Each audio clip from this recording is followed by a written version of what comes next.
What happens when Africa's deadliest jaws collide? On one side, the hippo, a 2-ton tank with teeth longer than a lion's claws. It can crush a crocodile's skull in a single snap. On the other, the crocodile, a living dinosaur with bone-crushing bite force, stealth like a shadow, and patience that kills. Hippos kill more humans each year than lions. Crocodiles drag their prey into watery graves without mercy. Land, water, power, death. When these titans clash, only one will walk away. The fight is about to begin. Evolution and history. How did life carve its timeless journey through existence? To understand the hippo's dominance, one must journey back tens of millions of years to a time when its ancestors walked a very different path. The hippopotamus is a testament to evolution's strange and winding road. Around 55 million years ago, after the dinosaurs vanished, mammals began their great diversification. The common ancestor of the hippo was not a water-loving giant, but a land-dwelling, hoofed herbivore. Its closest living relatives are not, as once thought, peaks or rhinos, but the cetaceans, whales, and dolphins. This revelation, confirmed by genetic analyses in the late 20th century, is one of the most startling in modern zoology. The semi-aquatic hippo is the literal cousin of the ocean's great leviathans. The evolutionary split occurred around 54 million years ago. One branch ventured back into the oceans, evolving into the fully aquatic whales. The other branch, the Anthropoceans, remained on land but began to exploit the rich resources of freshwater ecosystems. Over millennia, as Africa's climate dried and grasslands expanded, these proto-hippos found refuge and opportunity in its great rivers and lakes. Their bodies transformed, their bones became denser for buoyancy control and walking on riverbeds. Their nostrils migrated to the top of the skull, their eyes followed, and their ears and nostrils gained specialized muscles to seal shut during dives. They became, in essence, biological submarines, perfectly adapted for a life spent mostly submerged. The crocodile's lineage, by contrast, is one of sublime consistency. The order Crocodile has existed for over 95 million years. The ancestors of the Nile crocodile witnessed the rise and fall of the Tyrannosaurus rex. They are not primitive. They are perfected. Their evolutionary strategy was so effective that it required only minor tweaks over their 4-chambered heart, sophisticated brain, and advanced sensory systems are the hallmarks of a predator that found its ideal form and clung to it while the world changed around them. They are living fossils, not because they are undeveloped, but because they are a flawless design for an aquatic ambush predator. This historical context frames the confrontation. The crocodile is the seasoned veteran, a predator that has ruled the waterways with the same tactics for millions of years. The hippo is a more recent, radical adaptana, terrestrial mammal that reconquered the water, not to hunt, but to hide, to thermoregulate, and to defend a new way of life. Its aggression is not the hunger-driven fury of a predator, but the territorial, defensive rage of a colossal creature that has built its entire existence around claiming and holding the sanctuary of the water itself. The social code. Why do behaviors shape the rise and fall of civilizations? The outcome of any conflict is dictated not just by weaponry, but by psychology. Here, the hippo's social structure creates an insurmountable advantage. Nile crocodiles are largely solitary and opportunistic. They may congregate in large numbers at prime basking or feeding sites, but these are aggregations of convenience, not true social groups. A crocodile will not come to the aid of another. It is a selfish, calculating survivor. A pod of hippos, however, is a fortified community, a collective defense system. A typical pod consists of a dominant bull, several females, their young, and a few subordinate males. The bull's entire existence is dedicated to defending his stretch of river, and the females within it. This defense is proactive and relentless. He will patrol the boundaries, mark his territory by defecating, and spinning his tail to scatter the feces, and challenge any intruder, be it another hippo, a boat, or a crocodile. This is the critical behavioral difference. For a crocodile, a confrontation is a cost-benefit analysis. related to feeding. It will not risk serious injury for a meal it might not catch. For a dominant hippo bull, a confrontation is an existential challenge to his authority, his family, and his home. He is not fighting for a meal.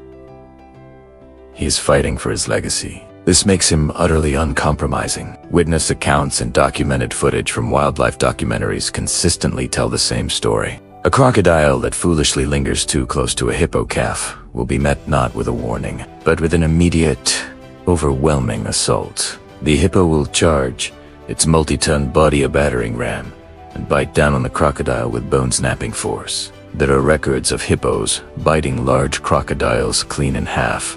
More commonly, the crocodile is savaged, crushed, and left to die or flee with catastrophic injuries. The rest of the pod will often join in, a coordinated defense that turns the water into a frothing cauldron of collective violence. The crocodile, a supreme individualist, has no answer for this communal fury. Biological perfection. What makes survival the ultimate design of nature? The hippopotamus, however, operates on a different scale of destruction. While precise measurements are incredibly dangerous to obtain, estimates for a large bull hippo's bite force range from a staggering 1,800 to 2,000 CI. On paper, this is less than the crocodile's. But bite force is only part of the equation. The critical factor is the application of that force. The hippo's jaw is a hinge of immense leverage, capable of opening to a breathtaking 180 degrees. Its teeth are not for holding, but for cutting. The lower canines, which can grow over 20 inches long, and the sharp, tusk-like incisors, are self-sharpening as they grind against the upper teeth. When a hippo bites, it doesn't just clamp down. It uses the sheer mass of its head and neck muscles to scythe through flesh and bone. It is the difference between being crushed by a vice and being cut in half by a guillotine. Beyond the bite, their bodies are built for different purposes. The crocodile is a lean, muscular hunting machine. Its body is streamlined for stealthy swimming and explosive bursts of speed. Its hide is a suit of armor, with bony plates, osteoderms embedded in the skin, offering protection from the teeth of prey like zebras and wallaby. The hippo has no need for stealth or speed over distance. Its power is in its immense bulk. A large male hippo can weigh over 3,000 kilograms, 6,600 pounds, dwarfing even the largest crocodile. Its skin, up to 2 inches thick in places, is a biological marvel. It secretes a natural, red-colored sunscreen, often called blood sweat, which protects it from sunburn and infection. This skin is incredibly tough, a leathery shield that can resist the slashing bites of rival hippos. A crocodile's teeth would struggle to penetrate this hide deeply enough to cause fatal damage to the hippo's vital organs, which are protected by layers of fat and muscle. Furthermore, the hippo is far more agile than its bulk suggests. On a riverbed, it can pivot with surprising speed, using its powerful legs to propel itself with explosive force. In the water, its domain. It is not a sluggish behemoth, but a nimble, powerful force. The global landscape. Where does humanity truly stand in the theater of time? The dynamic between these two giants is playing out across sub-Saharan Africa, but their populations are on starkly different. The Nile crocodile is a conservation success story. Once hunted to the brink of extinction for its prized hide, it is now listed by the IUCN as least concern. Its populations are stable and even thriving in many areas, from the Nile in Egypt to the rivers of Madagascar. It is a resilient species that has rebounded remarkably under legal protection and regulated farming. The common hippopotamus, paradoxically, is far more vulnerable. It is listed as vulnerable, with an estimated population of between 115,000 and 130,000 individuals, and that number is declining. The crocodile's success lies in its adaptability. It can survive in a variety of aquatic habitats, and its reproductive rate is high. The hippo's downfall is its specific ecological needs. It requires deep, fresh water for submergence and vast tracts of grassland for nightly grazing. As human populations expand, these resources are the first to be claimed for agriculture, settlement, and livestock. Dams disrupt river flows, and climate change brings severe droughts that decimate their aquatic habitats. The business of survival. What is the real cost of existence in the marketplace of life? The hippo is caught in a cruel economic paradox. It is a major draw for the multi-billion-dollar African ecotourism industry. People flock to see pods of hippos wallowing in rivers, their comical appearances belying their deadly nature. This live animal value is immense, supporting countless jobs in conservation areas. Yet, a dead hippo also has value. Its canine teeth can fetch high prices on the black market. Its meat is sold as bushmeat. The illegal trade is difficult to quantify, but is a significant and growing threat.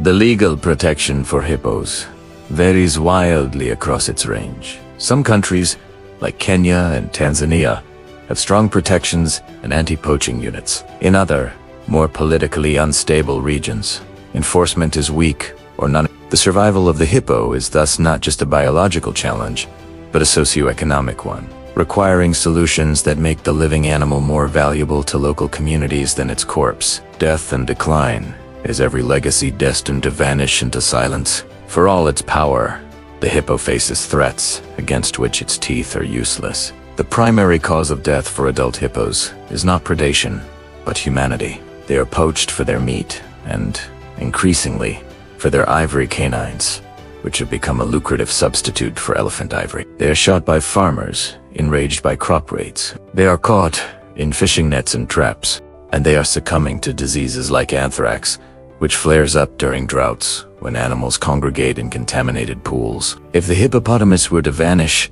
the ecological consequences for African waterways would be catastrophic. Hippos are ecosystem engineers. Their nightly grazing on land imports vast quantities of nutrient-rich manure into the aquatic system, fertilizing the water and supporting the base of the food web. Their constant movement along riverbeds and trails creates channels and pools that shape the landscape, providing habitats for fish and other organisms. The loss of the hippo would trigger a trophic cascade, a silent collapse of the intricate web of life that depends on its unique, bulldozing biology. The water churns, the earth shakes. Teeth clash against tusks, in a battle written by nature itself. The hippo, a raging fortress of raw power. The crocodile, a silent assassin forged by time. Both strike. Both endure. Neither surrenders. But in a fight like this, can there ever be just one king of the river? Who do you think would triumph in this clash of titans? Drop your answer in the comments. Smash that like button and subscribe for more legendary animal battles. The wild has many more stories to tell, and this is only the beginning.